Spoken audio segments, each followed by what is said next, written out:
ज्या दिवशी नंदी पळायचा कमी होतो त्या दिवशी ज्यांच्यावर आपण उपकार केलेले असतात, मी माझा स्वतःचा सांगतो, लंपी आजारानंतर ज्यांना आम्ही वरती आणले त्यांच्याकडून बैल मागितलं, मी त्यांचा नंदी मागितला, मला त्यांनी दिला नाही. त्यांनी सांगितलं 2 मैदान बघू कसा पळतोय काय पळतोय, मग पुढच्या मैदानाला आम्ही तुम्हाला आमचा बैल देऊ. मग मी बोललो तुमचा बैलच नको, काय तुमचा बैलच नको.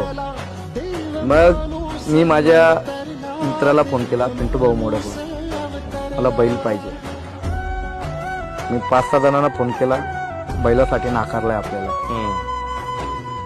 पिंटू भाऊने त्यांचा पैरा कॅन्सल करून एका शब्दावर मला शिरसवडची रायफल दिली आणि तेव्हा दाखवून दिलं त्याला समोरच्याला. त्याच रात्री फोन केला, हा बघा मथुर आहे मथुर.